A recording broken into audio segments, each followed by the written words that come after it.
What's going on, guys? Welcome to a brand new series of episode reviews. We are going to be talking about the new Bleach Thousand Year Blood War series, and with me, as always, I have Blue Spade.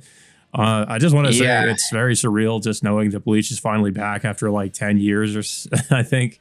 Because we haven't seen anything from Bleach since the anime ended in 2012. Of course, the manga was continued into the final arc, which is this one that it's adapting the Thousand Year Blood War arc. But the people who are anime onlys are, they pretty much the only option they had was to continue on with the manga because the anime was going to stop adapting, pretty much stopped adapting the manga after the Fullbring arc. So I never really got into I remember like a few times I tried to pick up the manga and just from where the anime left off and read the Thousand Year Blood War, but I just never really, I just kept kind of putting it off for a long time. So I never really, read it. But of course, I know about all the spoilers and some of the major stuff that happens. But then there are a lot of things I don't know about. But yeah, like Bleach is like just kind of briefly to go over my history with the series. Like it's one of the first anime that really like got me into anime because it was one of the anime that aired on like Toonami and Adult Swim, and and kind of like got me interested in anime as a medium. So it was kind of nostalgic for me just to see Bleach return. Like I said, it's a bit of a surreal experience just to see this show finally come back. And especially after everybody was saying like, oh, Bleach is never going to come back. And there were all these rumors kind of circulating for a while before we actually got the announcement that Bleach was going to be coming back. So like when we finally got the announcement it was coming back, I feel like it reignited a lot of, hope in a lot of people that, just to hear it's coming back. But there was also some concern because we didn't know, like, okay, is Studio Pierrot going to be handling this? And we know like how Studio Pierrot has been over the years, ever since Bleach, and who exactly is going to be handling the series. But I think that this episode has, and also the trailers we got, it definitely has proven that the series is in good hands. Some of the new staff. I would say there are some returning people they're coming to work on the new Bleach anime. Like the composer Shiro Sagasu and some of the I think the character designers coming from the original series came back. But I think we also we have a new director. But I think he's and it kind of has a different tone from the series, the remainder of the series before this. But I think it really fits with what we can expect from this arc. Like it kind of going in a very different direction tonally, and that it feels more dark than the what has come before. But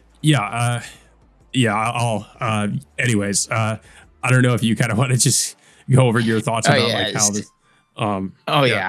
I've been eagerly anticipating this, the return of this show for so long. It was just like I've wondered why it even took them so long to adapt the final arc after all this time. But now, at least I'm finally glad that it's finally back, and it's confirmed for at least 52 episodes over the course of 4 course. Yeah. Now, the issue that we've all had was where was this going to be distributed, and and how are we going to watch this? And much of our concern, I believe, started over the summer.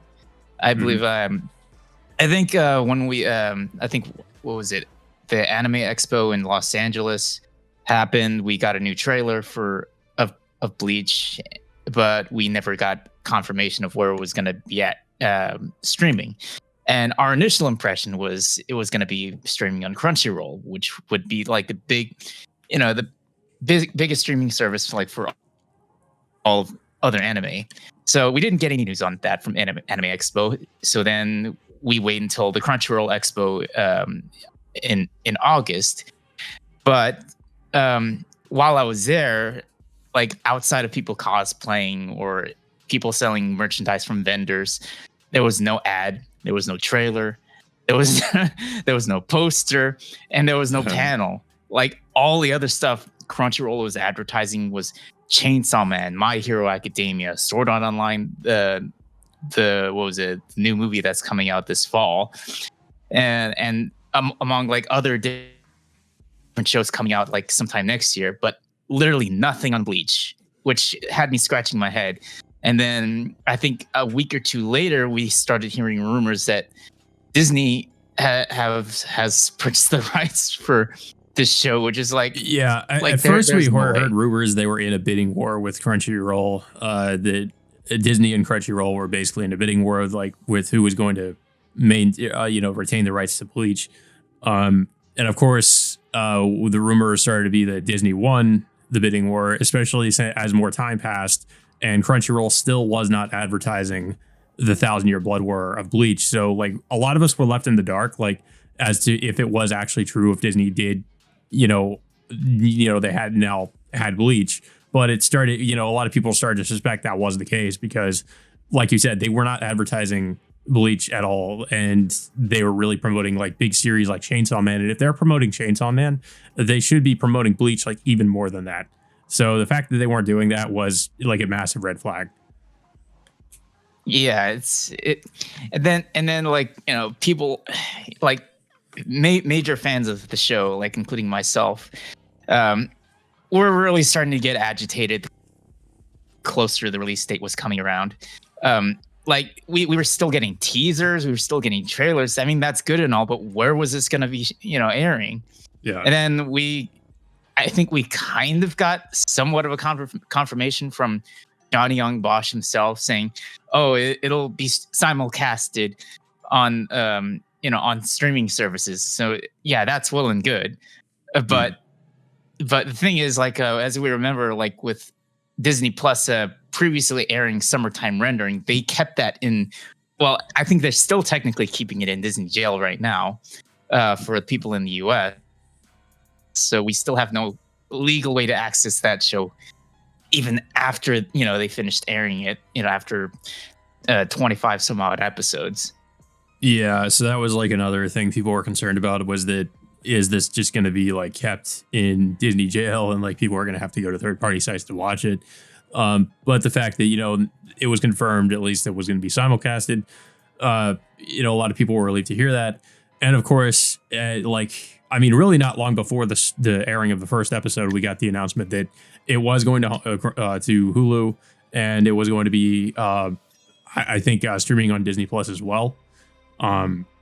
But just clarify. Yeah, Hulu is for anyone living in the United States. Yeah, while on Disney Plus is for international watchers like Japan, Brazil, or some other place. Now, the thing about it is, like, the episode was accidentally leaked yesterday on Disney Plus. I'm pretty sure it was in the Brazil territory. Now, like, I think Disney or whoever it is, like, are claiming that it was the official release date, but like, I'm a bit, I kind of call bullshit on that because you're airing an episode like even before Japan does, which is not which is kind of out of the ordinary for something for that to happen. And people try, there were some people that tried spoiling the episode when none of us even wanted it to happen in the first place. So it's overall, it's just the whole thing, like before the show even aired today, was just an overall mess. The advertising, just the situation of how it's going to be aired, and not to mention the blatant lack of advertising for this show to be on Hulu. There was no, you had to search for this show on Hulu, in order to watch the show. Yeah, I was gonna mention. So I was expecting, when I watched it today, that it was going to be on the homepage, that they were going to be or at least when you go into the animation section, it would be the first thing that shows up. But that's not what happened. I actually had to search for it, and I feel like that's kind of ridiculous. It feels like Hulu really isn't going out of their way to promote the series too much. Yeah, I mean, unless you're a diehard fan, you can really watch this. And not to mention the fact that, you do have the opportunity to watch every single episode on Hulu now, even if you haven't watched the 1,000-Year Blood War yet. So you can catch up with the entire series, depending on how much you can binge watch the entire show. But I think, more people who've watched the series are going to follow this more than people who haven't, because Yeah, it's going to be a big undertaking for someone to watch 366 episodes before this. Yeah, I mean, there's just no way. And also, like, the fact that Crunchyroll took all the episodes down like not too long before the premiere of Thousand Year Blood War, like people who were trying to catch up with the anime and they maybe didn't have Hulu, they now really have no way to watch it unless they decide to get all like the Blu-rays for Bleach or have the DVDs or something. Then they're kind of out of luck, and they have no time to catch up anymore. So it was kind of a shitty move for Crunchyroll to just kind of all of a sudden take everything, like just kind of take all of Bleach off their site like that. With and there was no notice either. Yeah, there's they didn't.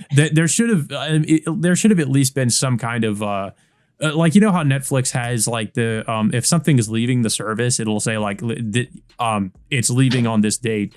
I feel like Crunchyroll should have done something similar. So they should have sent out some notification, or they should have some notice on the site when you watch it, like, hey, this series is going to be leaving on this date or something like that. But there's no notice. Like, they just took everything down. Yeah, I don't know. There's of course a separate issue with Crunchyroll going on right now, but we're probably not going to get into that. Yeah.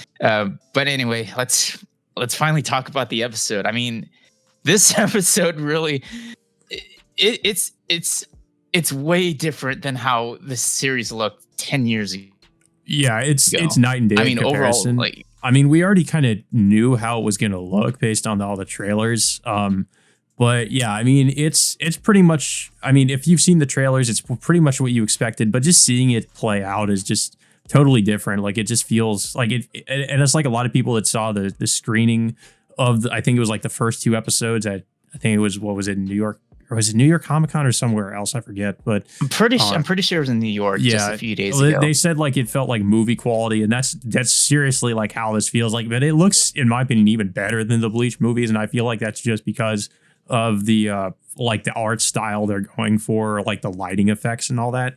It just looks so much. It's probably the best Bleach has ever looked, in my opinion. Yeah, I mean, and also the tone and lighting is significantly different. I mean, like in the original series, like the tone, the lighting is like all bright with barely any shadowings in it. But this one, like you just see like just a darker, shady tone to it. Yeah, like each place kind of has its own unique lighting. It's like when you see the Soul Society, it's very gray. When it's like the world of the living, you have kind of like at nighttime, it's these like deep blacks, and the light of the moon kind of casting lighting on light on things, and then in the daytime, like they really emphasize like the different times of day. Like there is one point where it's like dusk and there's just intense red light everywhere, and also they briefly go to the I think it's like the Quincy home world, or where the Quincy's are, and everything is blue. So it's like each place, like it feels like it has its own unique like lighting situation. Mm-hmm. Yeah. So the episode starts us off with the Soul Society getting reports that that thousands or millions of Holos are being eliminated all around Japan, and they suspect it might be a certain group of warriors, which gets revealed later. And so we finally go back to Karakura town, in which two Soul Reapers are being tasked to hunt down Holos, but unfortunately they easily get they nearly get annihilated by those Holos until Ichigo and his friends finally show up, and this is where things immediately kick into high gear. Just like already, usually we would start off like just almost like a slice of life tone, for like at the start of each arc, right? Mm-hmm. But they just throw us right into the fire just immediately. Yeah, it's like the entirety of the episode's like that too. Like it's like you're almost not given much of any time to breathe. It's like just so much is happening at once. But yeah, so I kind of like the way they, I guess, reintroduce Ichigo and his friends, where Ichigo shows up to save the Soul Reapers from the Holos, and and they basically like have like Chad or Hime like kind of and Uryu like show off their individual like their unique abilities, and then like use it as an opportunity to reintroduce those characters, and then of course like ending things off with Ichigo utilizing his Bankai and the Getsuga Tensho, and then using that to introduce Ichigo again. Yeah. And well, just another reminder that there is no like opening credits like they usually do. I'm guessing they're saving that for episode 2. But I wanted to ask what you think of like the new kind of look of the Holos, like, or at least how they look in the anime. Like I did notice that they used a lot of CG. They're CG at times, but it's not like distracting. I kind of like how they utilize it because they use it to kind of give us this like aerial shot of the building at one point where they show all the Holos surrounding them, and then like whenever they're just in the background, I think it's like I said, I think it doesn't look too distracting. It actually looks okay, but I feel like it makes them look much more menacing, I guess. Mm-hmm. Yeah, but overall, it's just the quality and the animation style of this fight is just a major step up. Yeah, it gives you an idea of like what to expect from, I guess, the rest of the series. And it's also interesting because it's somebody else pointed this out, but they kind of like, I'm not sure if this is accurate to the manga, but like Ichigo's Getsuga Tensho, like I think it was red before and now it's like yellow. I thought that was kind of interesting. Yeah, I'm a little bit puzzled as to why the color change and specifically for Getsuga Tensho. Also, we kind of get to see. I was just gonna say like we kind of get to see his Bankai form. And I think this, I don't know. I think this is what he looked like in his Bankai form at the end of the Fullbring arc, right? Where like his sword now has like this like kind of razor edge to it or something. Yeah, almost like almost a saw edge on the back end of the sword now, and of course, like his outfit has a more sharper design than how it originally looked, including some. I guess he included some like wrist gauntlets to his outfits. But for people that watch the Fullbring arc, you'll pretty much understand what his design looked like by the end of that arc. Yeah. But yeah, but the episode kind of switches us back and forth between what happens in Karakura Town and what happens in the Soul Society. So back in the Soul Society, we noticed some Soul Reapers, including Ikaku, are investigating like one of the Rukon towns that many of his citizens or all of his citizens are pretty much gone or abducted. And then immediately we get back to the Soul Reaper headquarters, or just like the main base, and we see a group of people that calls themselves the Wanderreich, and immediately declare war against the Soul Society. And of course, their first major victim is, I guess, the first lieutenant Sasakibe. Yeah, like he immediately gets impaled. Like we don't get to see him like put up much of a fight against these guys. And then of course, it kind of like highlights how much of a threat they are, because they not only kill him, but they had also beheaded one of the other Soul Reapers before they like infiltrated the building. And this scene kind of like Captain Yamamoto like tries to fight back, but they basically like you said, declare war, and then they pretty much disappear before Yamamoto can really do anything to them. But of course Yamamoto like manages to recover Sasakibe, but he's unable to stop the Wanderreich from escaping. And but before that, Sasakibe gives Yamamoto a warning about that the Wanderreich are able to use his ability to eliminate their Bankai. Well, and also we should mention this scene kind of plays at the same time as a fight that Ichigo gets into, but basically like right after the scene where they reintroduce Ichigo and his friends, we skip ahead, like I think they said it's like 2 days later at the Kurosaki Clinic, and I forget the guy's name, but he wakes up and he realized, like Ichigo tells him like you've been asleep for 2 days. And his gi guy is just kind of lying there beside him. And this is like one of the few scenes where we kind of get like I guess like real, like literally it feels like just a moment to breathe, you know, like where they kind of have like a bit of a slice of life thing happening until before we just get right back into it. You know, or Hime comes in with bread, and on the what was it? The other Soul Reaper comes back, and she's pretty much okay. She's fully recovered. I actually thought she was dead, you know, with the way she was, like that Holo had eaten her or something, or almost like it seemed like it had pretty much eaten her, but she's still alive.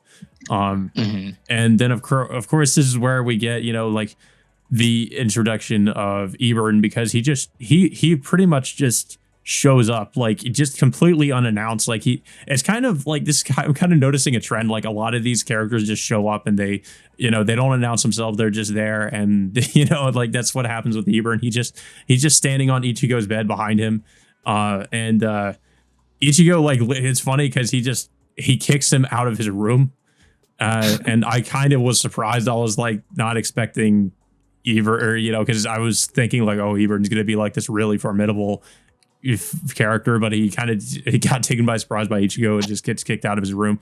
But yeah, Ichigo follows him outside his Soul Reaper form, and then, you know, this fight between the two of them ensues. At first Ichigo assumes that Eburn is an Arankar because of his the thing on his face, or the kind of this, like, I guess like skull mask looking thing he has on like part of his face. But of course we come to learn that Eburn's actually a Quincy because of his the weapon he's wielding, which is some kind of I don't know how to describe it. It's like a giant, like some kind of giant, like I don't know if you'd say a bow or some kind of, like, I mean, because Quincy's typically use bows, so it looks like a giant ocarina that shoots blasts. I don't know what you call them, but like a reishi, I think, because I know like Quincy's mainly like utilize reishi. But yeah, like pretty much like Eburn is chasing after Ichigo with this weapon. Ichigo's kind of like onto the defensive for the most part and just kind of trying to dodge. But the animation looks, you know, of course, just again looks incredible here. You know, with just the lighting and I feel, you know, the fluidity of it. But it seems like Eburn is kind of trying to get Ichigo to utilize his Bankai. And this is where the scene kind of like, you know, they kind of go back and forth between the head captain and Ichigo's fight, where, like, you know, it's revealed that the Quincy's can eliminate Bankai. So like he wants Ichigo to use his Bankai. Of course, Ichigo does. And Eburn tries to use this thing to, I guess he's trying to steal his Bankai, or like use it to eliminate Ichigo's Bankai. But of course it doesn't really end up working. And I mean, it kind of almost did at times. Yeah. But Ichigo is able to resist it and used his Getsuga Tensho to fend him off. Yeah. Yeah. So he gets hit with Ichigo's Getsuga, and Eburn basically, like, after that, he pretty much just leaves.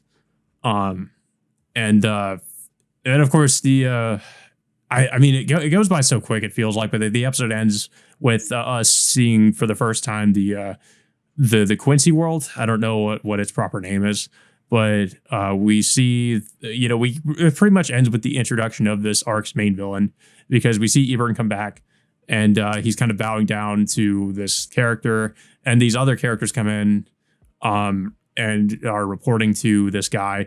But there's this argument that starts between Eburn and the other guy, and he gets the guy arguing with Eburn, I forget his name, but he gets his arm cut off, and it's kind of just showing how we can expect, you know, this arc to be much more brutal, or this, you know, this Bleach anime to be much more brutal than what we're used to from the at least the anime version of Bleach. If for those that don't know, like in the manga, there is a lot of like decapitations and a lot, you know, not just blood like we're used to from the anime, but there's way more than that. There's people getting cut in half. There's decapitations and everything, which was kind of because of, I think, the time slot of the original anime that wasn't in there. But because I think this, correct me if I'm wrong, but I think they said that this one was airing at nighttime in Japan, so they can show more. So, we see more stuff like, people getting their arms cut off and all that stuff that we might be used to just from the manga version of Bleach. But of course, this is the scene we kind of briefly saw it in the trailer. He gets his arm cut off, and we get that line we also heard in the trailer, like, let me hear your report for the cause of peace. For those who don't know, I don't think it's much of a spoiler to say, but the main villain of this arc his name is Yuwak or Yuhabak. And that's the guy, of course, we see him at the very end of this episode. But that's how the episode ends off. And I think it's a great way to end off the episode, just kind of ending it with just a shot of like pretty much the guy who's going to be the main villain. But yeah, I also, like I should mention, the credit sequence is a bit like kind of a showing off, like, I don't know what you'd say, like kind of highlights of the original series or just like certain plot points from the original series with this. It's pretty much like an ending montage of everything we've seen in the original series. Yeah, I thought that was interesting, especially for those that kind of, I guess, need a bit of a refresher as to certain things that happened in the original series. But I was kind of surprised. They used Rapport by Tatsuya Kitani. For those who don't know, it was a song that was used for the Bleach exhibition when they that happened like I think earlier this year. But yeah, I was kind of surprised to hear it used here, and I was kind of glad that it was at least being used in the series in some form. But of course, we know that Tatsuya Kitani is also doing the opening for 1000-Year-Blood War as well.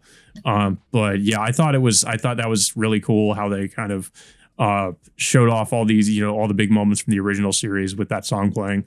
I kind of liked how they did that. And there's one thing I want to point out is I was a little bit surprised that they didn't put up like each episode has this like art style that showcases the number of the episode. Yeah. There should have been like 367 right now. They would have like this unique like art poster with the number of the episode, but for some reason they didn't put it in there, which is they're not really. a little bit surprising. I guess they're not really doing that for 1000-Year-Blood War. It seems like it's just the title of the episode. I mean, I don't mind it so much, but yeah, I kind of did like that about the original series. But overall, like I'm already clamoring for more after watching this episode. I kind of wish we'd gotten like just the first 2 episodes, because I remember like the people that got to see the early screenings, like I think they said it was episode 1 and 2 they got to see. So I was kind of like, I kind of wish we had gotten like both. But I mean, I don't know. I seriously cannot wait for the second episode. I mean, because what we got here was just, in my opinion, it was incredible. It's the best Bleach has ever looked, and I'm kind of hoping as well this is going to be like the definitive version of this arc, because as we know, like I think Kubo is actually like a supervisor or like one of the he's heavily involved in this adaptation. I don't think he was so much in the original series, so they kind of took some liberties at certain even like canon episodes and stuff with the original series. But here I think it's going to be much more faithful, and we're of course going to be getting a lot of new scenes as well. So I'm kind of hoping he gets to expand on the story, and especially like I think the most important thing is he gives us I mean, I don't think the ending we got in the manga was like terrible, but I'm hoping like we get a much just a much better one for the anime. I'm really hoping that's what we're we can expect. But of course that's going to be a long way off, considering this is going to be like 52 episodes. But I'm hoping for a lot of new material. Of course I'm not going to be able to tell what's new and what's the same as the manga, because I haven't read this part of the manga. So but I guess I'll have to look up later like what's different, because I'm assuming there's going to be quite a few differences. I'm definitely looking forward to how they can handle this show. I think it's in good hands right now, and I believe they're really going to go out of their way to make this the best as possible to end it off in a bang. Because this is their final, well, so far their final story arc of the original Bleach series, and they wanted to make it present it the best way as possible in order to to give the fans what they really want. Yeah.